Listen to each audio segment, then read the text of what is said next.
अस्सलामुअलैकुम। उम्मीद करता हूँ कि दोस्तों और सब खैरियत से होंगे। स्पेसिफिक रिलीफ एक्ट की एक और लेक्चर के साथ आप लोगों की खिदमत में हाजिर हूँ। इस लेक्चर में हम डिस्कस करने वाले हैं सेक्शन 12 यानी स्पेसिफिक परफॉर्मेंस ऑफ कॉन्ट्रैक्ट। सबसे पहले मैं यहाँ पर एक छोटा सा रिक्वेस्ट आप लोगों से करूँगा कि अभी तक अगर आपने हमारे चैनल को सब्सक्राइब नहीं किया kindly go ahead and hit the subscribe button. तो चलिए जी, आज हम पढ़ने वाले हैं contract which may be specifically enforce. Contract वो मुआहिदे, वो कॉन्ट्रैक्ट, वो एग्रीमेंट जो मे भी हो सकते हैं, लेकिन ये भी बता रहा है कि भाई इस चैप्टर में वो कॉन्ट्रैक्ट जो स्पेसिफिकली इन्फोर्स नहीं हो सकते, इसके अलावा ये जो है ये कॉन्ट्रैक्ट जो है यहाँ बयान किए गए हैं ये में भी स्पेसिफिकली इन्फोर्स हो सकते हैं। और साथ साथ ये भी बता रहा है कि ये कोर्ट की डिस्क्रिशन है, ये कोर्ट की सवाबदीद है कि भाई वो हालात को देखते हुए, इंसाफ के उसूलों को मद्देनज़र रखते हुए किसी भी कॉन्ट्रैक्ट को स्पेसिफिकली इन्फोर्स कर सकता है। इनमें से किसी भी कॉन्ट्रैक्ट को स्पेसिफिकली इन्फोर्स कर सकता है। जिस तरह मैंने आप लोगों को यानी इक्विटी के जो मैक्सिमम हैं वो पढ़ाते वक्त कुछ मैंने मैक्सिमम आपको बताया था, यानी उनको मैंने एक्सप्लेन किया था, केसेस का हवाला दिया था। इसमें ये भी था ही who seeks equity must come with clean hand. इसके साथ हमने ये भी पढ़ा था ही who seeks equity must do equity. इसके साथ हमने ये भी पढ़ा था कि भाई where equities are equal the first in time shall prevail. यानी ये मैक्सिमम हमने पढ़े थे। यानी जब कोर्ट के सामने अगर आप स्पेसिफिक परफॉर्मेंस ऑफ किसी कॉन्ट्रैक्ट को लेकर अगर आप कोर्ट के सामने जाएंगे तो कोर्ट जो है इन मैक्सिमम को मद्देनज़र रखकर, क्योंकि उसकी डिस्क्रिशन है, देखेगा कि भाई आपने इंसाफ किया है कि नहीं, यानी इनको मद्देनज़र रखते हुए आपकी कॉन्ट्रैक्ट जो इन 4-5 ग्राउंड्स हैं इनके बुनियाद पर आप कोर्ट गए हैं स्पेसिफिक परफॉर्मेंस के लिए, यानी स्पेसिफिक इन्फोर्समेंट ऑफ कॉन्ट्रैक्ट के लिए, तो फिर कोर्ट इन चीज़ों को भी मद्देनज़र रखेगा, जिसमें देखेगा ही who seeks equity must come with clean hand. इस मैक्सिमम को पढ़ाते हुए मैंने आपको एक केस का हवाला दिया था जिसमें 2 रॉबर्स होते हैं, वो हाईवे में क्या करते हैं, रॉबरी करते हैं, और साथ में उनका मुआहिदा है कि भाई ये जो रॉबरी के बाद जो प्रॉपर्टी है वो आपस में तकसीम होगा। लेकिन बाद में जब यानी रॉबरी करते हैं और बाद में उनका आपस में इख्तिलाफ होता है तो एक रॉबर जो है कोर्ट आता है, कोर्ट आके कहता है कि भाई स्पेसिफिक परफॉर्मेंस ऑफ कॉन्ट्रैक्ट के लिए कह रहा है, तो फिर कोर्ट इस मैक्सिमम के बुनियाद पर कह रहा है कि भाई स्पेसिफिक परफॉर्मेंस यहाँ पे नहीं हो सकती, इवन आपकी जो मुआहिदा है वो वॉइड एब इश्यू है। यानी आप जो इंसाफ के लिए यहाँ हाजिर हुए हैं, हम इंसाफ उन लोगों को दे रहे हैं जो खुद साफ हों। आप खुद मैले हैं, मैले हाथों से आए हैं, खुद रॉबर्स हैं, यानी आप लोगों ने एक गलत यानी ऑब्जेक्ट पर आप लोगों ने क्या किया है, एग्रीमेंट की है, इसलिए हम आप लोगों को यानी यहाँ पे आप लोगों की कोई सुनवाई नहीं होगी। तो इसके साथ जो है मैंने ये भी आप लोगों को बताया था, अगर एक शख्स है वो अपनी प्रॉपर्टी बेच रहा है, एक शख्स को बेच दिया है, बेच रहा है नहीं बल्कि एक शख्स को बेच दिया है, एक को अभी वही प्रॉपर्टी किसी दूसरे शख्स को बेच रहा है, वो दूसरा शख्स उसको बावजूद इसके उसको मालूम है कि पहले एक शख्स ने उस प्रॉपर्टी को ऑलरेडी ख़रीदा हुआ है, इसके बावजूद उस प्रॉपर्टी को ख़रीदता है, यानी उसके साथ एग्रीमेंट करता है उसी प्रॉपर्टी पर जिसको पहले उसको मालूम है कि ये प्रॉपर्टी बिक चुकी, इसके बावजूद भी उसको ख़रीदता है। तो उसको पहले नोटिस था, नोटिस है, और जो उसके बावजूद वो ख़रीदता है, इसका मतलब ये है कि भाई वो ख़ुद अपने साथ जो है इंसाफ नहीं कर रहा, उसको मालूम है कि पहले इस पर किसी की इंटरेस्ट क्रिएट हो गई है, इसके बावजूद तो वो उसको ख़रीदता है। तो ये कॉन्ट्रैक्ट भी स्पेसिफिकली इन्फोर्स नहीं हो सकती। बुनियादी तौर पर जो है हम इन चीज़ों को देखते हैं, यानी इन प्रिंसिपल को देखते हुए यानी जज या कोर्ट आपको क्या यानी स्पेसिफिक परफॉर्मेंस ऑफ कॉन्ट्रैक्ट को इन्फोर्स कर सकता है। चले जी, इसके साथ जो है हम यहाँ पे ये पढ़ते हैं कि कौन सी कॉन्ट्रैक्ट हैं वो स्पेसिफिकली इन्फोर्स हो सकते हैं। पहले बात मैं आप लोगों को पहले भी बताया, अभी भी बता रहा हूँ कि ये डिस्क्रिशन है, कोर्ट की डिस्क्रिशन है कि भाई वो हालात को देखते हुए यानी इंसाफ करे। When the alternative relief is adequate, contract can not be specifically enforce. मैंने आप लोगों को बताया था कि अगर कॉन्ट्रैक्ट की जो अल्टरनेटिव, अगर कॉन्ट्रैक्ट स्पेसिफिकली इन्फोर्स नहीं हो रहा लेकिन इसकी अल्टरनेटिव कोई रेमेडी है लेकिन वो एडुकेट है, तो फिर आप उस कॉन्ट्रैक्ट को स्पेसिफिकली इन्फोर्स किसी भी सूरत नहीं कर सकते। अगर आप मनी में आपकी जो रेमेडी है, आपका जो नुकसान का अजाला हो सकता है, अगर नॉन परफॉर्मेंस ऑफ कॉन्ट्रैक्ट हो रही है, एक बंदा कॉन्ट्रैक्ट किया है और कॉन्ट्रैक्ट को स्पेसिफिकली वो इन्फोर्स नहीं कर रहा लेकिन वो आपको मनी दे रहा है as a compensation, as damages, तो वो एडुकेट है।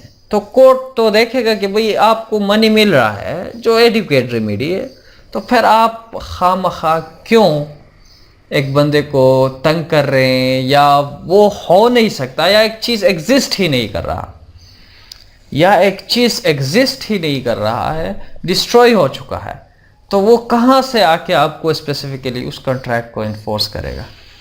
तो ये बुनियादी चीज़ें हैं। जिस तरह मैंने लोगों को बताया कि अगर यानी कॉन्ट्रैक्ट की नेचर ऐसी है जिसकी रेमेडी, अल्टरनेटिव रेमेडी वहाँ पे एडुकेट है, एप्रोप्रिएट है, इक्विटेबल है, तो फिर आप उस कॉन्ट्रैक्ट को स्पेसिफिकली इन्फोर्स नहीं कर सकते। बहरहाल कौन सी कॉन्ट्रैक्ट हैं जो स्पेसिफिकली इन्फोर्स हो सकते हैं? Court has discretionary power under this section two enforce any contract which is a trust Holi और पार्शियली।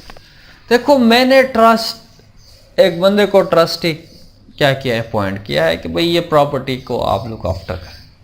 वो अगर उस प्रॉपर्टी को या उस कॉन्ट्रैक्ट को वो क्या करता है, मिसयूज करता है, एब्यूज करता है अपनी अथॉरिटी को, तो फिर मैं उसको स्पेसिफिकली उस कॉन्ट्रैक्ट को इन्फोर्स करने के लिए उसको सू कर सकता हूँ। और कोर्ट के डिस्क्रिशन है कि भाई वो उस शख्स को कंपेल करे कि भाई वो कॉन्ट्रैक्ट को स्पेसिफिकली इन्फोर्स करे।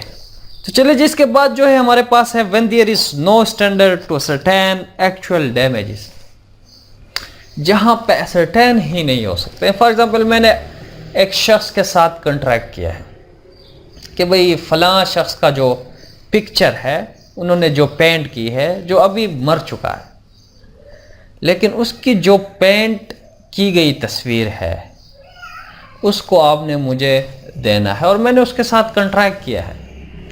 और वो कॉन्ट्रैक्ट अभी स्पेसिफिकली इन्फोर्स हो सकता है अगर कोर्ट चाहे, क्योंकि यहाँ पे इसकी अल्टरनेटिव यानी रेमेडी ही नहीं है, क्योंकि एक शख्स की हाथ की यानी बनाई गई तस्वीर है और वो शख्स ही एग्जिस्ट नहीं कर रहा, और दूसरा कोई ऐसा तस्वीर या कोई यानी वो उस शख्स के हाथ से कोई दूसरी तस्वीर मुझे मिल ही नहीं सकती, क्योंकि वो शख्स एग्जिस्ट ही नहीं कर रहा।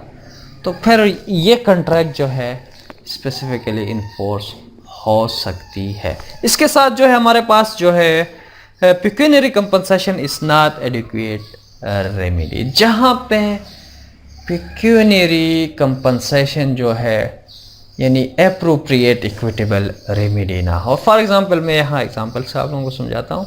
मैंने आपसे कॉन्ट्रैक्ट किया भाई आप मुझे एक तस्वीर पेंट करके दे। अभी जो तस्वीर आपने पेंट की है,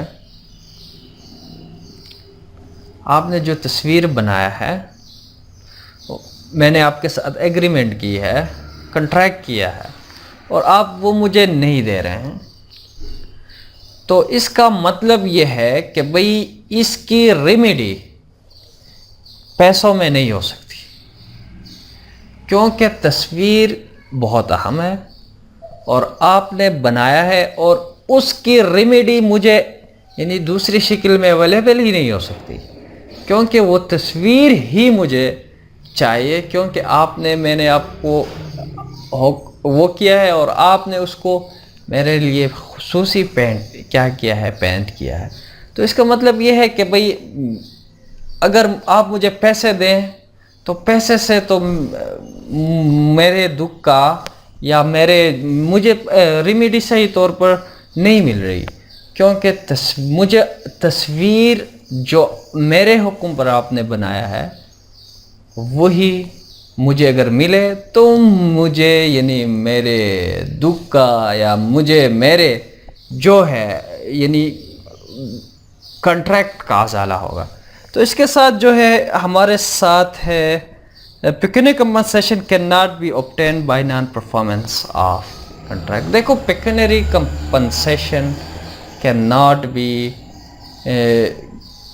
pecuniary compensation can not be obtained. देखो यहाँ पे एक ज़बरदस्त एग्जांपल है कि भाई पेक्यूनियरी कंपनसेशन, मैंने आपके हक़ में एक प्रोमिसरी नोट लिखा है और मैंने उसको इंडोर्स नहीं किया। मैंने चेक आपको दी है लेकिन उसमें मैंने साइन नहीं किया। मैंने बिल ऑफ एक्सचेंज आपको दी है लेकिन उसमें मैंने इंडोर्स नहीं किया। अभी आप मेरे इंडोर्स न करने की वजह से मैंने आपके साथ कॉन्ट्रैक्ट की है और आपसे मैंने गुड्स यानी लिए हैं। फॉर एग्ज़ाम्पल, मैंने आपसे गुड्स लिए हैं और साथ में मैं आपको चेक दे रहा हूँ, लेकिन उसमें मैंने साइन नहीं किया है। फॉर कंसिडरेशन मैंने आपसे गुड लिए हैं उस चेक के कंसिडरेशन में, यानी उस कॉन्ट्रैक्ट में मेरा कंसिडरेशन जो था वो गुड्स था और आपका जो कंसिडरेशन था वो चेक था, यानी उस चेक में जो भी अमाउंट है, लेकिन मैंने उस चेक को साइन नहीं किया या इंडोर्स नहीं किया। अभी बात यह है कि भाई आप उस मेरे साइन के अलावा आप उस चेक को कैश नहीं कर सकते। तो फिर मसला यहाँ ये आता है कि भाई ये कॉन्ट्रैक्ट आप मुझे फोर्स कर सकते हैं और अदालत की डिस्क्रिशन है कि भाई वो हालात को मद्देनज़र रखते हुए मुझे क्या कंपेल कर सकता है कि भाई मैं उस चेक को इंडोर्स करूं, क्योंकि अगर मैं इंडोर्स नहीं करूंगा और मैंने आपसे कंसिडरेशन गुड्स ली है उस चेक के इवज़ और मैंने क्या नहीं किया है, मैंने उसको साइन नहीं किया, इंडोर्स नहीं किया, और आप ले नहीं सकते मेरे इंडोर्समेंट के अलावा। अगर मैं इसको साइन ना करूं उस चेक को, आप उसको कैश नहीं कर सकते। तो अदालत मुझे कंपेल कर सकता है कि भाई आपने कंसिडरेशन ली है, गुड्स आपको मिले हैं, आपने चेक इशू किया है, लेकिन आपने इसमें साइन नहीं किया, इसलिए आप इस पर साइन कर। तो यहाँ पे मुझे स्पेसिफिकली यानी कॉन्ट्रैक्ट को इन्फोर्स करने के लिए कह सकते हैं। यहाँ पे एक्सप्लेनेशन है, unless and until contrary is proved in the contract money is not adequate remedy या relief for non performance of contract of immovable property. अगर यहाँ पे एक्सप्लेनेशन में कह रहा है कि अगर आपने इमूवेबल प्रॉपर्टी के लिए कॉन्ट्रैक्ट किया है तो बादियुन नज़र में यानी इमूवेबल प्रॉपर्टी के लिए जो रेमेडी है वो इमूवेबल प्रॉपर्टी ही है, वही प्रॉपर्टी ही है। अगर उस कॉन्ट्रैक्ट में कोई और इरादा है, कॉन्ट्रैक्ट में कोई और रेमेडी अवेलेबल है, अगर कॉन्ट्रैक्ट में ये कहा गया है कि अगर मैं प्रॉपर्टी आपको न दे सकूं तो मनी दूंगा, सोना दूंगा, चांदी दूंगा, यानी अगर ये चीज़ है, यानी अगर दूसरा अल्टरनेटिव रिलीफ उसी कॉन्ट्रैक्ट में अगर अवेलेबल है तो ठीक है। अगर नहीं है तो इमूवेबल प्रॉपर्टी को स्पेसिफिकली इन्फोर्स करने के अलावा कोई दूसरा रेमेडी नहीं हो सकता। लेकिन मूवेबल प्रॉपर्टी के बारे में यह कहा गया है कि मूवेबल प्रॉपर्टी का अल्टरनेटिव हो सकता है, लेकिन इमूवेबल प्रॉपर्टी का अल्टरनेटिव नहीं हो सकता जब तक कि इस कॉन्ट्रैक्ट को ही स्पेसिफिकली इन्फोर्स न किया जाए। दूसरी बात, यहाँ एग्रीमेंट टू सेल को मैंने आप लोगों को बताया था पिछले लेक्चर में भी, agreement to sell is not a contract. अगर आप किसी ने आपके साथ यानी एग्रीमेंट टू सेल किया है, वो अभी कॉन्ट्रैक्ट किसी के लिए इख्तियार नहीं किया है, तो वो स्पेसिफिकली इन्फोर्स नहीं हो सकती। इसके साथ जो है ओरल एग्रीमेंट टू सेल, ये जो है सही कॉन्ट्रैक्ट है, लेकिन शर्त यह है कि जो शख्स क्लेम कर रहा है कि भाई हमारा आपस में ओरल एग्रीमेंट है और ओरल कॉन्ट्रैक्ट है, तो उस शख्स को ही प्रूफ करना पड़ेगा कि भाई ये ओरल एग्रीमेंट है, ये गवाह है मेरे साथ, और हमने इस मकाम पर यानी इस कंसिडरेशन पर हमने क्या किया था, ओरल एग्रीमेंट कॉन्ट्रैक्ट किया था। बहरहाल ओरल एग्रीमेंट स्पेसिफिकली इन्फोर्स हो सकता है, लेकिन बर्डन ऑफ प्रूफ उस शख्स पर है जो क्लेम कर रहा है कि भाई वी हैव यानी क्या ओरल एग्रीमेंट। इसके साथ जो है independent part of contract can be specifically enforce. देखो मैंने आगे भी हम पढ़ेंगे कि भाई अगर एक ही कॉन्ट्रैक्ट में दो पार्ट है, दो चीज़ें हैं, लेकिन वो इंडिपेंडेंट है, एक दूसरे पर रिलाई नहीं करते। अभी अगर एक पार्ट डिस्ट्रॉय हो गया है तो आप दूसरे पार्ट को इन्फोर्स करने के लिए, दूसरे पार्ट को परफॉर्म करने के लिए आप कॉन्ट्रैक्ट को स्पेसिफिकली इन्फोर्स कर सकते हैं। और पार्शियली जो डिस्ट्रॉय हुआ है वो अगर इंडिपेंडेंट है, अगर नहीं है तो फिर नहीं है। तो उम्मीद करता हूँ कि दोस्तों आज का जो लेक्चर है वो पर्सनलाइज